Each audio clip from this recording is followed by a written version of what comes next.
नमस्कार, मी प्रभाकर लोंढे, खडतर प्रवास वर्तमानपत्राचा तथा खडतर प्रवास यूट्यूब चॅनलचा मुख्य संपादक। आज आपण शासकीय ITI शासकीय औद्योगिक प्रशिक्षण संस्था धाराशिव भाई उद्धवराव पाटील अशा पद्धतीची ITI हे या ठिकाणी संस्था आहे, शासकीय संस्था आहे।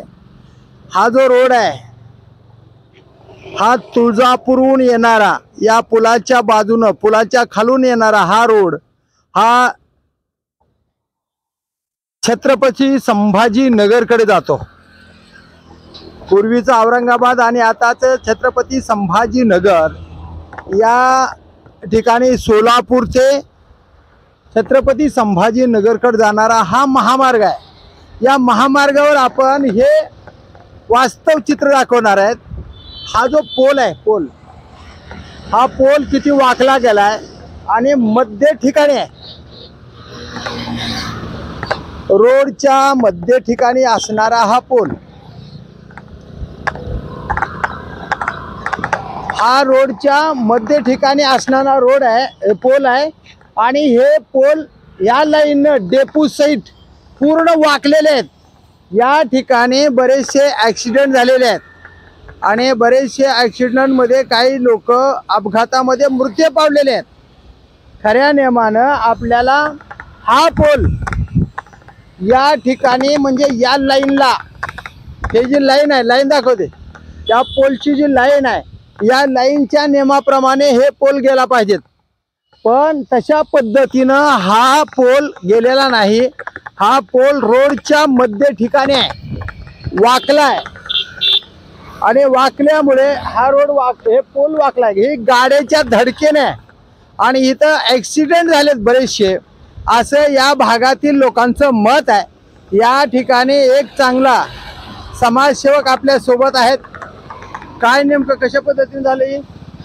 हे आपलं धाराशिवचं पॉलिटेक्निक कॉलेज आहे। आपण पाहू शकता की रोडच्या मध्यभागी असल्यासारखा हा खांब आहे। आम्ही वारंवार MSCB ला कळवलं, नगरपालिकाला कळवलं, परंतु कोणतीही याच्यावर योजना केली नाही आणि हे इथून हटवले नाही। आम्ही मागील 4 वर्षापासून याला पाहत आहोत। कमीत कमी 3 मृत्यू तर आम्ही पाहिले। वैराग रोडवर प्रकाश साळुंके असं काहीतरी नाव आहे त्या मृत्यू पडलेल्या व्यक्तीचं, आणि खाजानगर तालीम चौक इथले 2 मुलं आहेत जे इथं शिक्षण घेत होते, त्यांचाही मृत्यू झालेला आहे। आणि रात्रीच्या वेळेस जेव्हा पुन्हा मुंबई सोलापूरहून जे येणारे बसेस असतात किंवा गाडी असते त्यांना ती समोर दिसतच नाही आणि ॲक्सिडेंट होतात। याच्यावर रेड का वगैरे काय नाही, काहीच नाही। इथं कुठं रेडियम लावलेलं नाहीये किंवा इथे कोणतीही सिक्युरिटी दिलेली नाहीये। 3 मृत्यू तर या 4 वर्षामध्ये झालेले आहे। म्हणजे या ठिकाणी MSCB ची निष्क्रियता दिसते म्हणायचं। निश्चित समोर आहे, सगळ्यांच्या जनतेच्या समोर आहे। आणि सगळ्यात निंदनीय गोष्ट आहे की हा एक कॉलेज आहे, इथं कित्येक हजारच्या आसोपास लोक म्हणजे मुलं शिक्षण घेत आहेत। ते लेकरं तिथून बाईक घेऊन बाहेर निघतात आणि बाईक बाहेर येतात जे तर इकडून येणारी फास्ट बस असो किंवा बाईक असो ते टकरवते, म्हणजे त्याच्यामुळे रोडच्या मध्यभागी आहे। या ठिकाणी एक डेपी सुद्धा आहे। जर शॉर्ट सर्किट झालं गेलं तर या जवळजवळ 10-15 पोल दिसतात आहेत।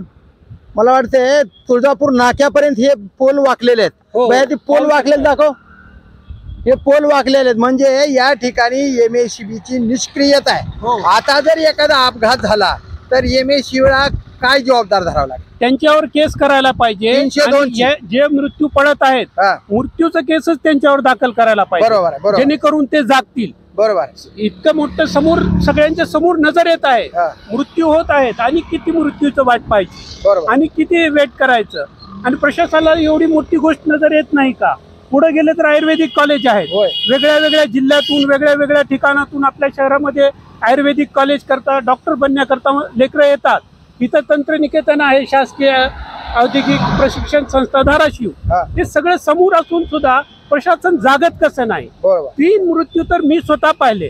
आता आपण विचारला इथं राहणाऱ्या रहिवासीला, त्यानं सुद्धा म्हटलं की त्यांनी पाहिलेलं आहे। आणि लहानपणापासून बघतो की हे खांब इथून हलवत नाही, म्हणजे इतकं दुर्लक्ष कसं आहे, बरोबर, इतकं गाफील कसं आहे. आता तुमची काय मागणी आहे बरं? आमची मागणी आहे की लवकरात लवकर हा खांब जे आहे तर कोपऱ्यात घ्यावं, कोणतीही भानेबाजी करू नये, जेणेकरून अनेक मृत्यू होऊ नये. लेकरं जे आहे तर पूर्ण जिल्ह्याभरातून इथं शिक्षण घेण्याकरता येतात आणि आतापर्यंत आणि या कामात जर निष्क्रियपणा केला तर तुमची काय मागणी आहे? आमची मागणी आहे की ज्यांची निष्क्रियता असेल, जे याच्यामध्ये संबंधित कर्मचारी कर्मचारी असतील शासकीय प्रशासकीय, त्यांच्यावर गुन्हा दाखल करावा. मृत्यूचा गुन्हा त्यांच्यावर दाखल करावा. कारण आम्ही जे टॅक्स भरतो रोडचं, आम्ही जे बाईकचं टॅक्स भरतो, गाडीचा टॅक्स भरतो, सरकार वेगळ्या वेगळ्या प्रकारे ज्या प्रकारे आमच्यापासून टॅक्स घेते ते टॅक्सच्या मार्फतच यांचे पगारी निघतात, यांची जे तनखा निघते. तर ती पगार आमच्यावर खर्च करा. जे जनता आहे त्यांची जी मागणी आहे की बाबा हे मृत्यूचं जे काम आहे त्यांच्याच टॅक्स मधून जिवंत माणसाची सेवा करा. हो, मूलभूत अधिकार, मूलभूत जे अधिकार आहेत संविधानाने जे प्रत्येक नागरिकाकरता दिलेले आहे ते पूर्ण करा. तुम्ही समाजसेवक बी आहेत काय? वृद्ध महिलांना जेवण वगैरे खाऊ घालतात. किती महिला आहेत आता सध्या? आता 50 महिला झालेल्या आहेत ज्यांना सकाळ संध्याकाळ डबे दिले जातात. आणि किती वर्ष झाले ते? 5 वर्ष झाले. अजून चालू आहे. काय दानशूर लोक करतात? खूप चांगलं. आपला धाराशिव उस्मानाबाद प्रत्येक जाती धर्माचे लोक एकत्रित येऊन करतात. सामाजिक लेवलला अजून शहरामध्ये ज्या ज्या काही गोष्टी आहेत ते 100% खडतर प्रवासला तुम्ही कळवा. खडतर प्रवास तुमच्या सोबत आहे. कारण जिवंत माणसाचा जिवंतपणे सेवा करावी, मेल्यानंतर सेवा करून काही फायदा नाही. हे MSCBच्या अधिकाऱ्याला तुम्ही काय सांगाल? खडतर प्रवास जे हा आपला चॅनल आहे याच्याशी शहरवासियांची अपेक्षा आहे आणि आम्ही आभारी आहोत. आपले प्रत्येक 2-3 दिवसानंतर आपण शहरातला एक मुद्दा उचलता जे सामान्य जनतेचा असतो, कोणत्या पॉलिटिशियनचा नसतो, कोणत्या भ्रष्टाचार्याचा नसतो. जर खराच कोणी भ्रष्टाचारी अधिकारी सुद्धा असेल त्याला सुद्धा कडकपणे तुम्ही एकदम समोर आणता जनतेचा. आज तुम्ही मला घरी आलात, माझ्या मुलीच्या लग्नाचा कार्यक्रम चालू आहे. अच्छा, उद्या लग्न आहे माझ्या, तरी सुद्धा आपण इथं आला, तरी सुद्धा मला समाजसेवा, जिवंत माणसाची सेवा करायची.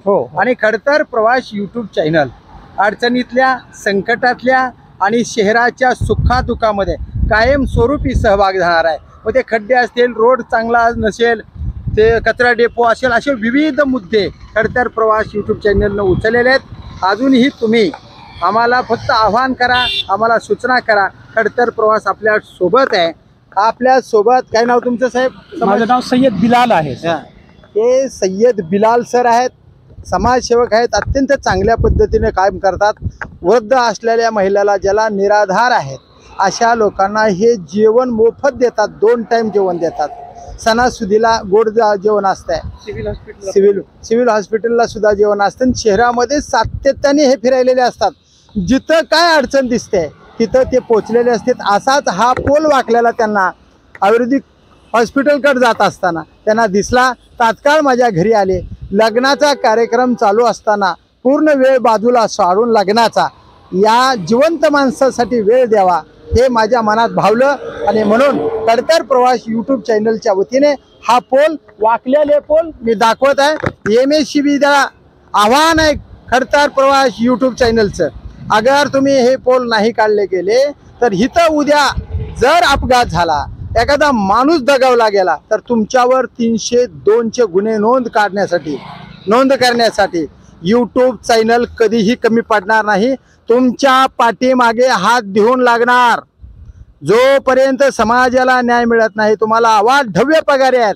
नुसत्या पगारी स्वतःसाठी नाही तर जनसेवा करण्यासाठी महाराष्ट्र सरकारनं तुम्हाला पगारी दिलेल्या आहेत. या पगारीचा सर्वसामान्य जनतेसाठी उपयोग व्हावा, त्याला न्याय मिळावा एवढीच अपेक्षा आहे. आणि जर नाही न्याय मिळाला तर संबंधित अधिकाऱ्यावर गुन्हे नोंद केल्याशिवाय आम्ही थांबणार नाही. हा खडतर प्रवास YouTube चॅनलचा इशारा आहे, लक्षात ठेवा. तर मग पाहूया येणाऱ्या काळामध्ये तुम्ही MSCBचे लोक कशा पद्धतीने काम करतात ते पाहूया येणाऱ्या काळातच. मी प्रभाकर लोंढे, खडतर प्रवास YouTube चॅनलचा मुख्य संपादक. या चॅनलला सबस्क्राईब करा, शेअर करा, लाईक करा आणि असेच वेगवेगळे समाजहिताचे व्हिडिओ पाहण्यासाठी खडतर प्रवास YouTube चॅनल सबस्क्राईब करा. धन्यवाद. धाराशिवकर. जय हिंद, जय महाराष्ट्र.